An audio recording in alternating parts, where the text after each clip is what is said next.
Hello and welcome to the Grumpy Sound Guy channel here on YouTube.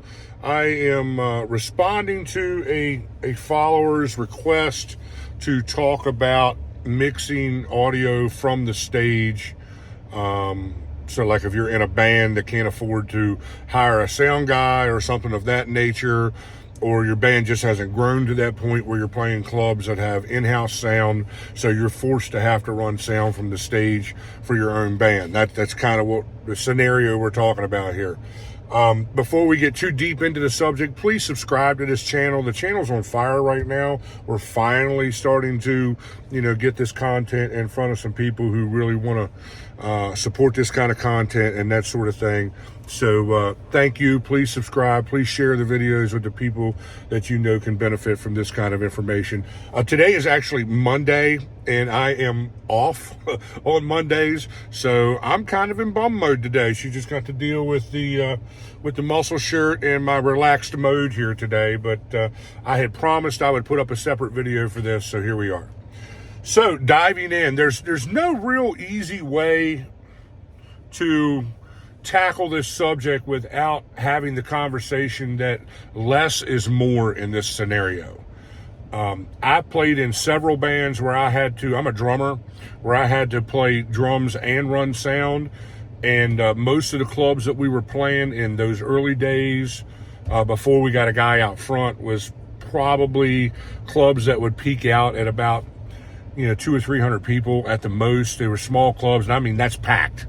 That's really packing the club at 200 or 300 people. Most of the time, it was about 100, 150 people is what our early following was in that band. And man, it was just about playing it simple. The only thing that I mic'd was keyboards, vocals. If there was an acoustic guitar, which we rarely ever had, I would put that in the mix. I didn't mic any of the drums. In those early days, we weren't traveling with subs. Once we did, then obviously we threw a mic in the kick drum or maybe on the floor tom as well. But less is more. You have to understand that when you're playing in small rooms, and I still take this approach when I'm mixing in small rooms with bands that can afford to hire me, I'm mixing around the stage volume. Not everything needs to be in the mix in a small room. Especially things like guitar, unless the guitars are direct. If you got a guitar player with a Fender Twin or something like that on stage, and a bass player with a bass amp on stage, those things are going to be loud enough from the stage to probably cover the room. So you don't need to throw all that stuff into the sound system. Play it smart. Mix around the stage volume. I usually try to mix around the loudest guy on stage when I'm in those scenarios. Sometimes it's the drummer. Most of the time it's the guitar player. Of course, a loud drummer will drive a guitar player to be louder than what even he's comfortable with. So there's something to be said for that. If you're trying to do in-ear monitors and do this, that's going to add a whole nother level of challenges to this. But usually, if most bands are going, all-inclusive in-ear monitors, you're probably at a stage where you're playing clubs that have in-house sound, or you got somebody, at least a friend of a friend, or somebody can come out and watch levels for you out front. So that's not the end of the world. We're really talking about bands that haven't quite gotten that far yet. Be super smart with your system. Use microphones that get the job done. I did this scenario one time. This was before the age of digital. So we're going back probably, close to, 15, 20 years ago or something, before everybody was digital. Now everybody's digital in the analog days. I did this in a band where I used a Behringer line mixer and just ran vocals and keyboards into that, and put the speakers behind the band, so we didn't have to run stage monitors or wedges. And I ran a 31 band EQ on that. We used all SM58 microphones and a good DI on the keyboards, and man, it worked. Like, people used to scratch their head looking at that rig, like, how that shouldn't work as well as it does. There's no EQ on the channels. It's just a line mixer. Well, yeah, you're right, but an SM58 is going to give you just about everything you want. And then I was able to frequency carve, in the EQs, all the things that I needed to do to make the house mix works the way it needed to work. We're talking about rooms that typically have 75 to 150 people. We have shoehorned, like I said, 200 or 300 people in some of those rooms sometimes, but these are rooms that don't need a whole lot of sound system. And I think that's a mistake that a lot of guys make, is they try to overshoot the room. I'm all about overshooting a room, but then turning it down so you have a lot of fidelity. I like that approach. But to just pile a bunch of gear into a room, like there used to be a band that played a lot of those same rooms I'm telling you about, back when I was in my band, and they would show up with just a wall of Behringer powered speakers. And it was the most atrocious, loud, and obnoxious thing you've ever seen in your life or heard in your life. It was horrible. So it's really about playing it safe. Mix around the guys on stage. Not everything needs to be in, front of house. If you're using wedge monitors, be conservative. Maybe try to get into some sort of ear monitors, even if it's just a wired setup or something like that, and just play it safe. Don't try to over volume your way through things. Just get the vocals up above the stage volume and let it run, dude. Or any other direct input instruments. I will say this: the less stage volume you have, the easier this is to do. But you're trying to mix from behind front of house. You're on stage, you're trying to concentrate on playing your parts, and you're trying to run sound. Now, if you do have a digital mixer and you're of that mindset, there's a real easy way that you can kind of get a good starting point every time you go out, is you hire someone like me to come out for one night and let them build a start scene for your band, so that everywhere you go, you can recall that start scene and bam, you're good to go. At least you're in the ballpark. That is a really good thing to do. A lot of the bands, like I know one band in particular that is very busy. They're all in-ear monitors, and it's impossible to hear front of house when you got ear monitors in. It just is what it is. But they paid me to go out. I did a start scene in their mixer, and they're still using that to this day. And it's working. Is it perfect? No. But your band's probably not perfect either. The room isn't perfect. The acoustics of the room, I guarantee you, is not perfect. So don't get lost in perfection, because perfection in my mind is an illusion. Just get it close, man. If you're playing the right songs that people want to hear, and your set list is correct, and you got good energy on stage, and everyone's smiling and having a good time, that's going to get across more of what you're trying to do than trying to be, Dave Rat and, bring all kinds of these audio tools to the table to, turn your band into the next Foo Fighters or something. Come on, man. You're playing, 75, 150 capacity club, probably on a stick rig. There's no shame in any of that, but keep it in perspective. Play it safe. Don't kill yourself trying to make the place, sound like your nearest concert stadium or something like that. If you got subs, cool, man, run subs. High pass all your channels except for kick, bass, keys, things like that, so that only sub frequencies are going into the subs. I just had a guy today comment on one of my other videos here on YouTube, asking about, mixing at his band in Ireland.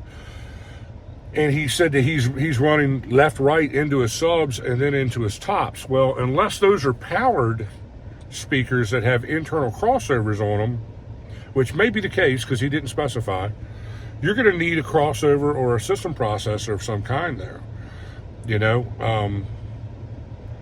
So yeah, that makes your system super efficient by putting mid-high in the tops and sub in the bottoms. These are super elementary 101 level, tips, but you'd be surprised the guys that don't understand that. I know a band right now, an animal circuit band in my area right now, where they run out of a powered mixer into their passive subs, daisy chain into their passive tops, and it's just mush. It just is, because there's no crossover in place. You got all kinds of weird high frequency coming out of the subs, which makes it sound muddy.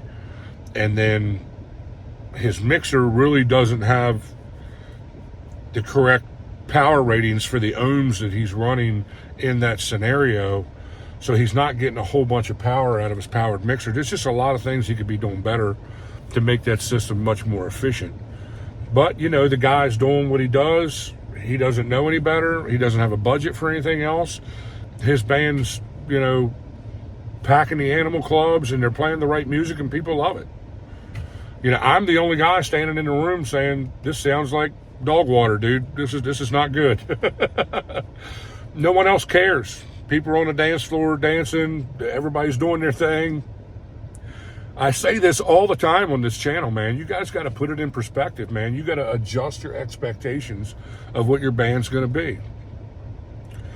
Focus more on playing the music correctly, playing music that people want to hear, and being people that, an audience wants to come and see and support. And you can figure out all the sound stuff later, Play it simple. Don't mix yourself into a corner. Don't tinker yourself to death. One big mistake I see with a lot of, novice guys is they overcompress everything when they really don't even understand how to use compression or how compression should be applied in their system. They just got it on everything. And then there's all kinds of weird feedback things happening when the compressors are opening up. And, I was in a club last summer, about 20 miles from here, and that's the exact scenario that was going on. And I was standing there with some friends of mine, and a buddy of mine said, dude, what would you do to fix this? This is obviously horrible. They were having all kinds of feedback issues, and the mix just sounded bad. And he's like, what would you do to fix that? I said, well, here's what's going on here. First of all, for me to fix it, I would zero everything back out, all the EQs, compressors. I would turn all the compression off for the moment and get everything back to a good starting point. Because what has happened is this guy is over-processing his processing. So he is removing things in the channel EQ that he's trying to bring back in the front of house EQ. That causes all kinds of weird phasing things. He's way over-compressed here, there, and everywhere.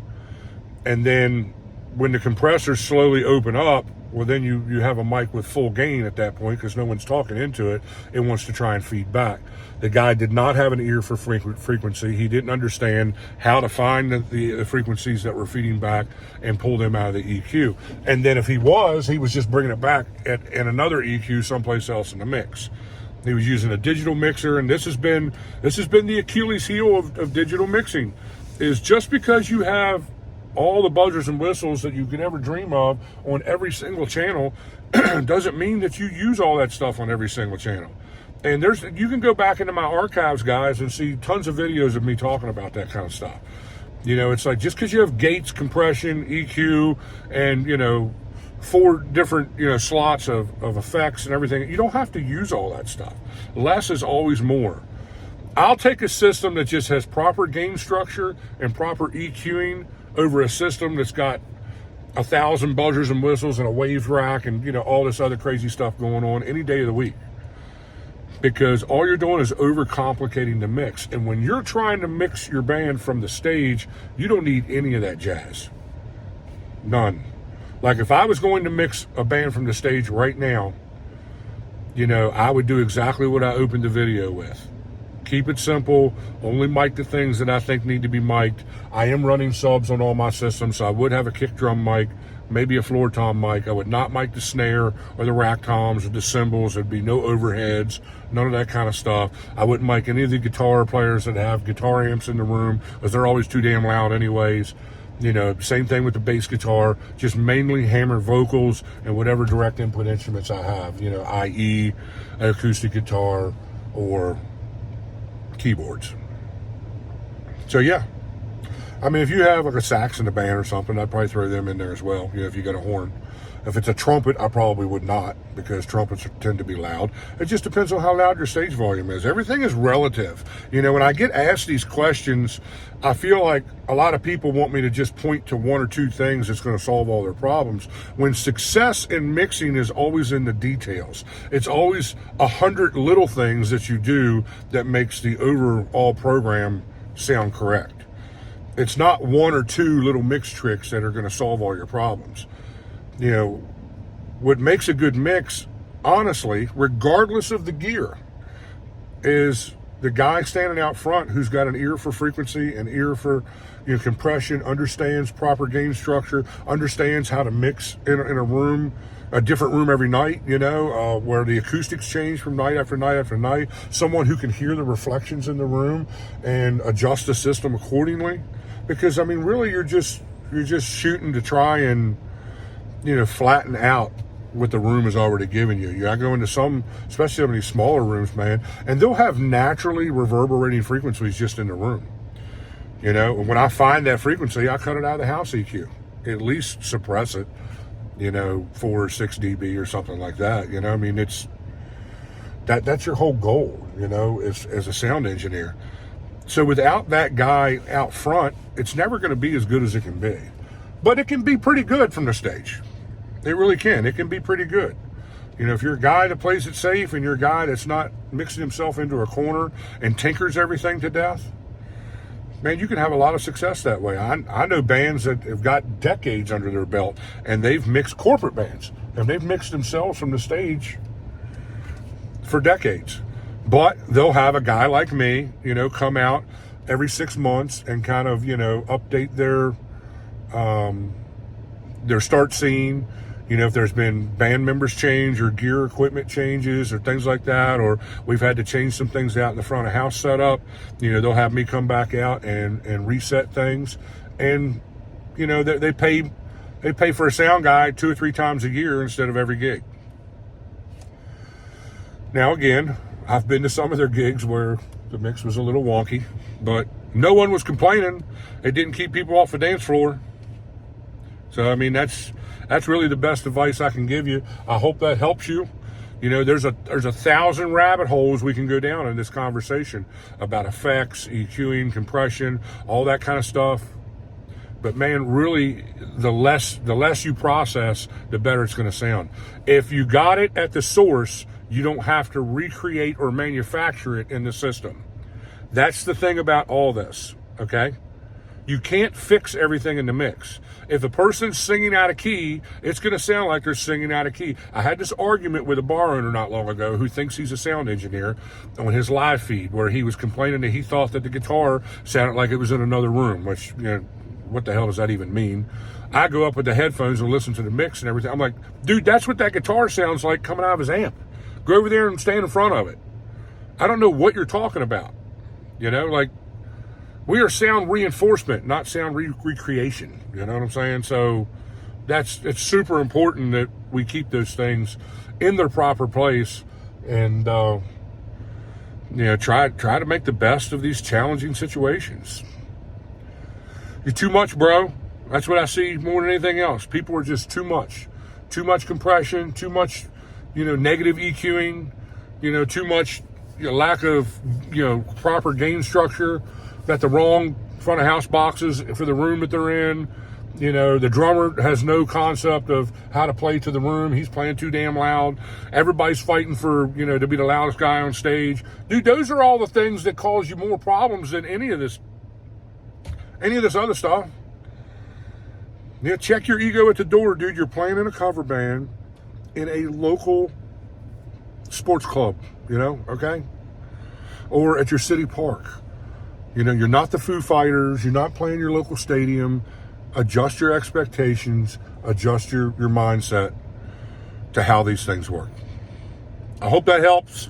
Please, again, subscribe to the channel. Do all the things you're supposed to do. I'll see you on Wednesday, all right? Bye-bye.